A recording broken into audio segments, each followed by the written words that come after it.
Il est 13 h sur E-Télé. Bonjour à toutes et à tous et bienvenue dans cette édition. Les titres.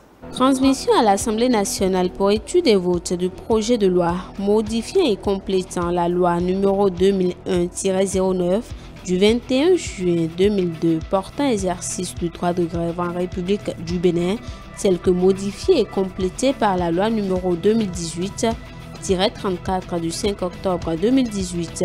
C'est l'une des décisions prises en Conseil des ministres ce mercredi. Les précisions à suivre.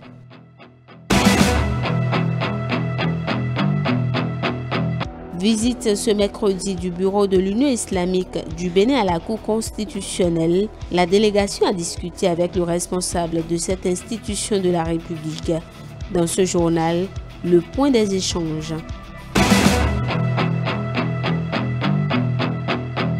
29 septembre, le cœur est à l'honneur dans le monde entier. Comment prendre soin de cet important organe du corps? Un magazine en parle dans le développement.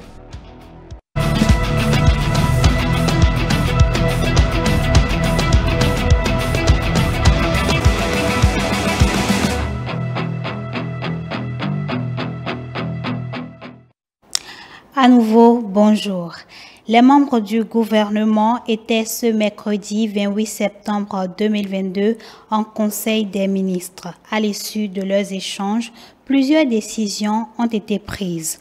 L'une des mesures normatives, la transmission à l'Assemblée nationale pour étude et vote du projet de loi modifiant et complétant la loi numéro 2001-09 du 21 juin 2002 portant exercice du droit de grève en République du Bénin. Plus de détails avec le porte-parole du gouvernement. L'Assemblée nationale pour étude et vote du projet de loi modifiant et complétant la loi numéro 2001-09 du 21 juin 2002 portant exercice du droit de grève en République du Bénin, tel que modifié et complété par la loi numéro 2018-34 du 5 octobre 2018.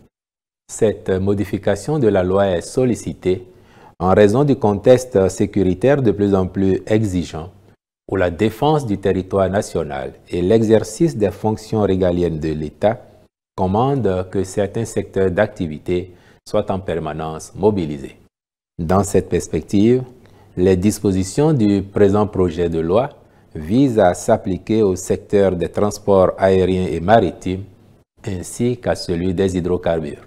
Sous la rubrique des mesures normatives a été également adopté le décret portant approbation des statuts de l'Institut géographique national IGN au titre des communications, indemnisation des personnes affectées par le projet de construction du Musée international du Vodou à Porto Novo.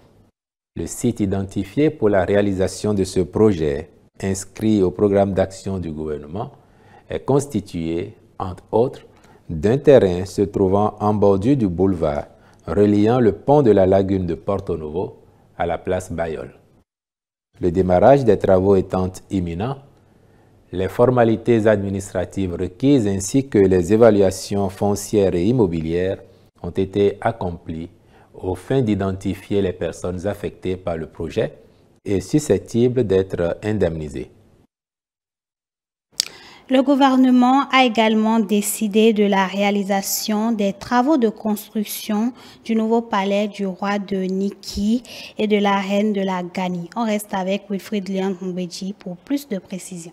Le palais royal du Sinaboko est un patrimoine culturel et touristique majeur, mais qui se trouve dans un état d'exiguïté qui contraste avec sa réputation sous-régionale. De même, la place des fêtes qui accueille une foule à l'occasion des manifestations n'est pas suffisamment spacieuse pour favoriser le déroulement convenable des manifestations, au nombre desquelles les démonstrations équestres. C'est donc pour préserver ce patrimoine et en faire un véritable pôle touristique moderne que le gouvernement avait approuvé le projet d'élaboration et de mise en œuvre d'un programme spécial de réhabilitation de la cité historique de Niki. Le dit programme comprend notamment la construction d'un nouveau palais royal sur un site de 20 hectares identifié à cet effet et destiné à devenir une halte essentielle du circuit touristique de notre pays. C'est pourquoi, à la suite de la mission d'assistance à maîtrise d'ouvrage qui avait déjà été réalisée, le Conseil a autorisé la construction du nouveau palais du roi de Niki et de l'arène de la Gani. Les ministres concernés veilleront à la réalisation des travaux conformément au cahier des charges. En point 3, installation d'un système de production de passeports ordinaires biométriques à la direction de l'émigration et de l'immigration. Le dit système est doté d'une architecture moderne avec une capacité de production plus élevée, soit plus de 200 000 passeports par an contre moins de 100 000 actuellement. En plus des passeports, des modules sont configurés pour la gestion d'autres documents de voyage comme les visas, le sauf-conduit et les titres de séjour. Les autres avantages qu'offre ce système sont le renforcement de la sécurité avec l'ajout d'un outil de détection des intrusions, la possibilité d'intégrer des systèmes externes, la connexion à la PKI nationale et la personnalisation des titres. En outre, les composants électroniques seront choisis de sorte à pouvoir garantir son évolutivité. En autorisant sa mise en place, le gouvernement entend fluidifier la délivrance de ces divers documents et mettre durablement fin aux difficultés que rencontrent les citoyens en cette matière.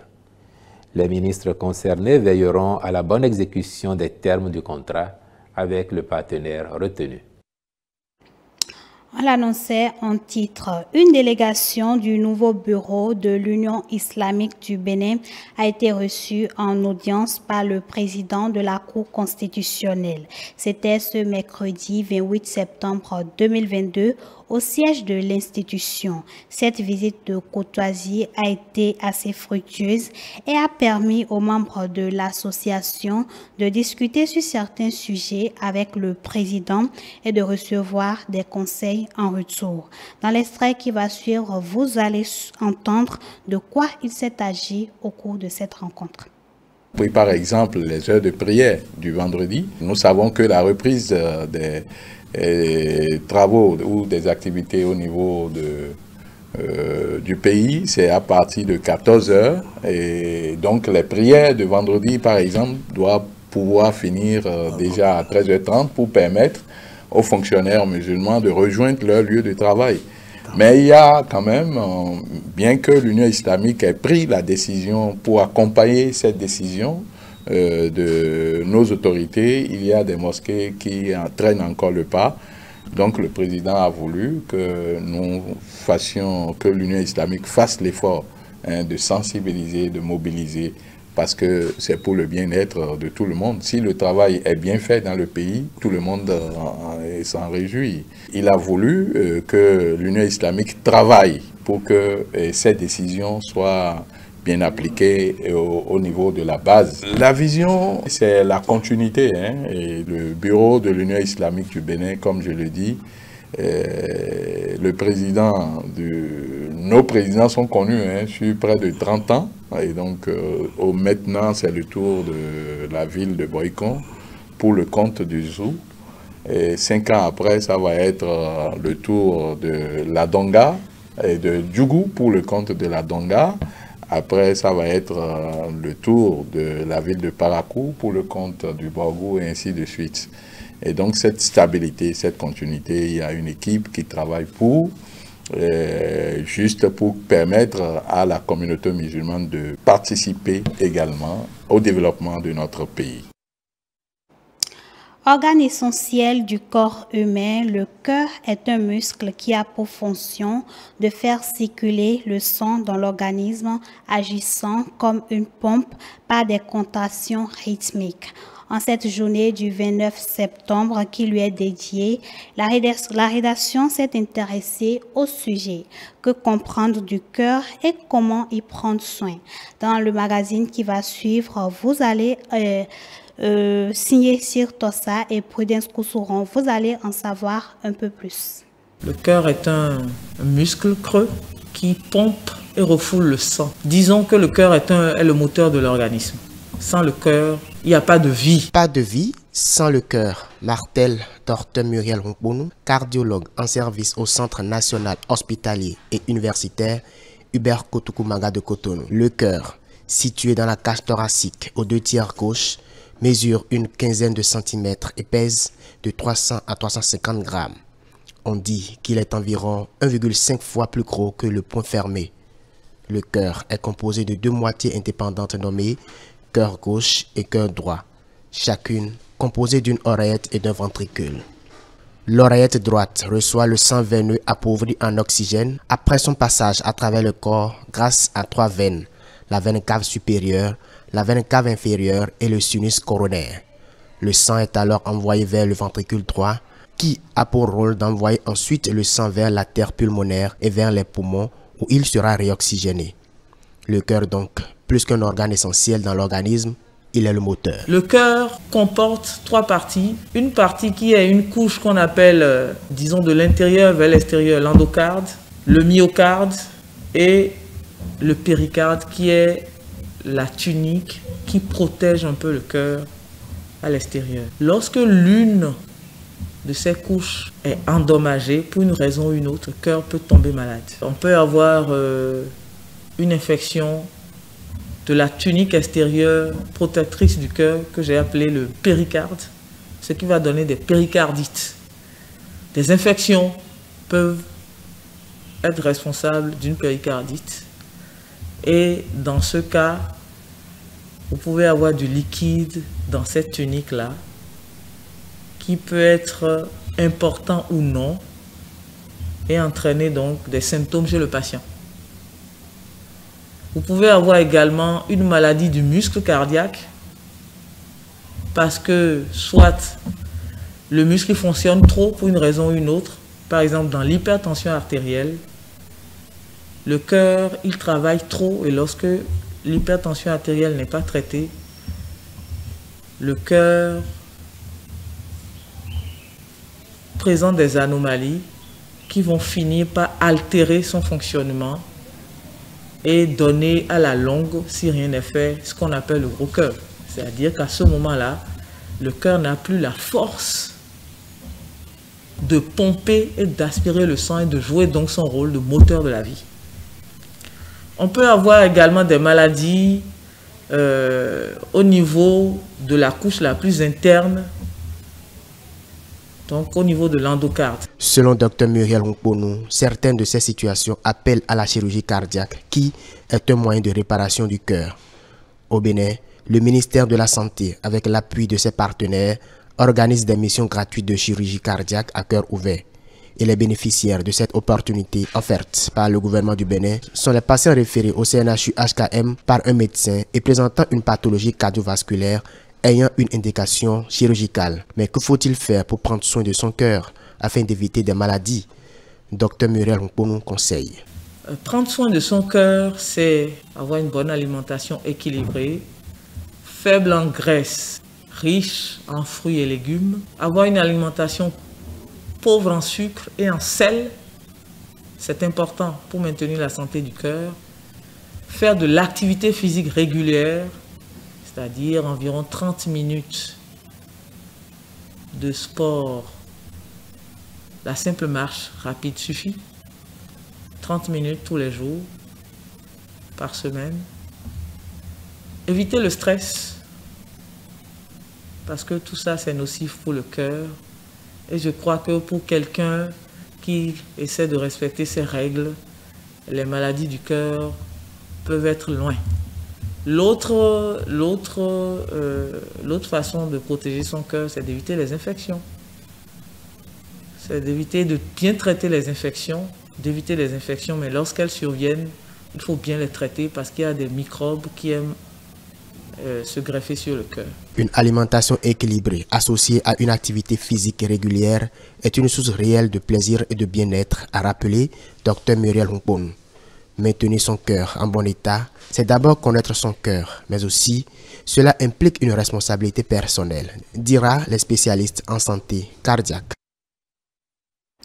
Les travaux de la 4e conférence sur la sécurité intérieure au Bénin ont pris fin ce 27 septembre 2020 2022 plutôt, avec pour objectif de contribuer à l'amélioration du dispositif sécuritaire de lutte contre le terrorisme au Bénin. Y ont pris part des représentants des forces de défense et de sécurité, des universitaires et des experts, des judiciaires, des responsables de la chaîne de commandement à divers niveaux. La cérémonie de clôture a été présidée par Alassane Seydou, ministre de l'Intérieur et de la Sécurité publique. Suivez. Les forces de défense et de sécurité face aux assauts des groupes terroristes. Quelle stratégie de résilience pour la sécurité? C'est sous ce thème que se déroule la 4e conférence sur la sécurité intérieure au Bénin. Au menu des échanges, l'évaluation du cadre institutionnel légal et réglementaire de lutte contre le terrorisme et l'extrémisme violent au Bénin. Ces 2 jours d'échanges ont abouti à de pertinentes recommandations. La représentante de la Fondation Scheiden rassure le ministre de l'Intérieur et de la Sécurité publique que toutes les recommandations seront prises en compte pour la mise en œuvre d'un plan d'action. Je voudrais vous dire que j'ai suivi avec une grande attention toutes les recommandations. Ça n'a pas été facile. Les uns et les autres ont déployé toutes leurs connaissances. Nous allons les peaufiner et les traduire enfin sous votre leadership en plan d'action à mettre en œuvre avec l'accompagnement de la Fondation Scheiden. À sa suite, le ministre a rappelé le contexte dans lequel s'inscrit cette 4e conférence sur la sécurité intérieure au Bénin. L'organisation de la présente conférence sur la sécurité intérieure trouve toute sa pertinence dans un contexte sous-régional marqué par les effets dévastateurs des mouvements terroristes. Face à ces développements inquiétants, la coopération entre les différentes forces qui luttent contre les ennemis de la paix, plus qu'une option, est une nécessité vitale pour le Bénin qui doit sécuriser toutes les régions contre le crime organisé et le terrorisme en vue d'assurer le développement économique et la prospérité pour tous les citoyens, un enjeu cher au président de la République, M. Patrice Talon. L'autorité ministérielle a par ailleurs salué les participants à cette cérémonie de clôture et réitère l'engagement de son ministère à poursuivre les actions dans ce sens. Je voudrais vous rassurer de notre engagement à veiller à la mise en œuvre des recommandations issues de vos travaux. Je voudrais par ailleurs saisir cette opportunité qui m'est offerte pour rendre hommage à toutes les personnes qui ont contribué au succès de la présente conférence, devenue dorénavant une tradition au ministère de l'Intérieur et de la Sécurité publique. Démarrée ce 26 septembre 2022, cette conférence vient à point pour réduire les multiples transmutations incessantes des méthodes de groupes terroristes dans notre pays. Après cette cérémonie de clôture, quelques participants ont voulu exprimer leurs impressions par rapport aux échanges. On les écoute. Tout est résumé donc formulé sous forme de recommandations. Il y en avait 21. Une recommandation était par exemple donc d'organiser des rencontres civilo-militaires. Ça veut dire vraiment mettre l'action entre la coopération, population et les forces de sécurité et de défense. Il y a quand même de façon prioritaire l'importance d'impliquer la population dans la prévention et dans la lutte contre l'extrémisme violent est ressortie dans les discussions. Il y a déjà des initiatives en cours, notamment l'approche de la police communautaire qui vise à rapprocher l'État ou les forces de défense de sécurité des populations, mais aussi faire contribuer les populations dans le renseignement et la prévention de ce phénomène. Mais pour le faire, il y a quand même des préalables. Il faut que les comportements, il y a certains freins à la collaboration entre les forces de défense et de sécurité et les populations qui ont été discutés pendant les discussions. Donc il faut trouver les moyens d'aller au-delà de ces contraintes qui font que les populations dans certaines circonstances ne collaborent pas avec les forces de défense et de sécurité, comme la question de la protection des sources. C'est aujourd'hui la priorité parce que les forces de défense et de sécurité ne sont pas, l'effectif n'est pas grand et donc il va falloir les seconder ou les faire aider par les populations qui détiennent non seulement les informations, mais aussi qui hébergent les malfrats. Tout un travail sera fait, pas seulement dénoncer, il faut d'abord établir la confiance entre ces forces de défense et de sécurité et les populations. Pour dénoncer, il faut avoir l'information pour aller dénoncer et pour donner l'information, il faut avoir la confiance. Le premier élément à retenir ici, d'abord, c'est la volonté du gouvernement d'impliquer tous les acteurs dans la gestion de la sécurité de façon globale. Et aussi la volonté du gouvernement de mettre en place quand même les moyens nécessaires pour que la sécurité du nord au sud, de l'est à l'ouest soit vraiment perceptible au niveau de nos communautés. Et rassurer les gens que notre pays, c'est toujours un pays fréquentable. On est là comme interface entre nos communautés et également on est là aussi pour être l'oreille de nos communautés qui parfois remontent des informations qui ne peuvent pas suivre les voies officielles pour remonter au niveau de l'autorité. Nous sommes aussi en contribution au niveau de tout ce qui est ministère sectoriel qui touche à la question de l'élevage, mais qui dit aujourd'hui l'élevage dans sa forme de mobilité, dit quand même qu'il y a la question de la sécurité. Et puis, dans le but d'exécuter son plan de travail annuel, la direction départementale du tourisme, de la culture et des arts de l'Atlantique et du littoral a organisé la première édition du concours d'art culinaire à la mairie d'Abomey-Calavi. Ce concours qui vise à contribuer à la valorisation de la culture béninoise a connu la participation de plusieurs férus des arts culinaires. Ruth Ronjor, Estelle Vituel. Venus de 3 différentes écoles de cuisine, ces 4 candidats vont démontrer le savoir-faire dans l'art culinaire. Pendant 1h30, ces candidats utilisent des ingrédients de cuisine mis à leur disposition, dont entre autres les légumes, la tomate, les poissons ainsi que les épices, avec pour finalité d'aboutir à la cuisson de 2 mets, le asro cuit et le hamon vivait, qui seront accompagnés de pâtes noires appelée télibor, faite à base de farine, de cossettes d'igname. À l'issue de cette compétition, jugée sur la présentation, la propreté, la gestion du temps, la dégustation des mets, le Graal est revenu à Goutonji Edith. La première place, comme vous le savez, c'est la candidate numéro 3.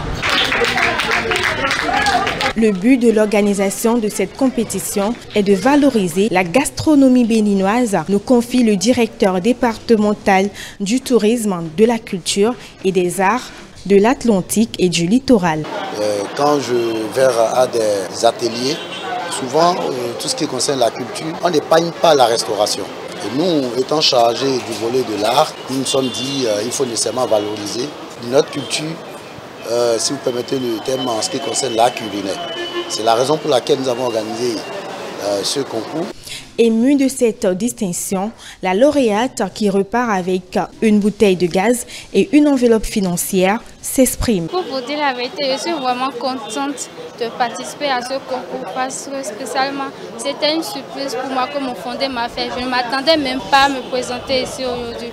Mais grâce à Dieu et aussi à mon défunt papa, je suis ici. Je suis la première. Ça me fait vraiment très bien. Toutes les écoles de cuisine qui ont accepté de prendre part à cette activité, les remerciements vont également aux candidats qui ont donné le meilleur d'eux-mêmes. Vous avez constaté que c'est avec enthousiasme qu'ils ont fait, ils nous ont démontré ce qu'ils ont appris dans les écoles. Le secteur du tourisme va en sortir gagnant. C'est des candidats qui sont maintenant aptes pour accompagner tout ce que le gouvernement est en train de faire dans le développement du tourisme, la promotion de la culture béninoise. Les participants souhaitent que cette compétition soit pérennisée. Hors de nos frontières, le Festival culturel international Confucius de Chine 2022 et le 8e Forum Nishan sur les civilisations du monde ont été organisés à Koufou dans la province de Shandong. Cette année, les événements se sont déroulés de lundi à mercredi, célébrant l'anniversaire du célèbre philosophe chinois Confucius. Parmi les nombreux visiteurs, nous retrouvons un groupe d'émissaires diplomatiques pour le festival et le forum. Reportage. Assemblés en katana loupin, lancer de la poterie et s'essayer à l'impression et à la teinture de tissus traditionnels chinois. Ce sont toutes d'excellentes occasions pour les envoyés diplomatiques en Chine d'en apprendre davantage sur la culture traditionnelle chinoise. L'école de la pensée confucéenne est la force motrice de la culture traditionnelle chinoise. En voyant des vestiges culturels et en écoutant des histoires sur Confucius, les émissaires diplomatiques ont approfondi leur compréhension du confucianisme et de la culture chinoise. Cela ouvre les yeux. Visitez la ville, cette ville a beaucoup d'histoire et Confucius fait partie de l'histoire générale de la Chine. Confucius était un entrepreneur, au sens où il a été l'un des plus grands philosophes et enseignants en Chine et a immensément contribué à l'histoire et à l'éducation. Nous avons par exemple le confucianisme, il règle les relations sociales. Et il y a une règle fondamentale dans le confucianisme, c'est les cinq relations. C'est-à-dire la relation qui doit prévaloir entre le prince et le peuple, entre les parents et les enfants, entre la femme et l'homme. Et donc tous ces aspects, c'est les relations. Donc il règle les relations. Certains émissaires diplomatiques disent qu'il y a des similitudes entre la pensée confucéenne et la culture traditionnelle de leur pays. En se basant sur ces points communs, la Chine continuera son échange culturel et sa coopération avec le reste du monde. C'est la fin de cette édition. Merci de nous avoir suivis. Retrouvez-nous sur l'ensemble de nos plateformes digitales, notre site internet, le www.etelebenin.com, notre page Facebook, ETélé en direct, notre compte Twitter, ETélé Live, notre chaîne YouTube, ETélé Bénin et en direct via notre application iOS et Android, ETélé Bénin tout simplement. ETélé avec vous, pour vous.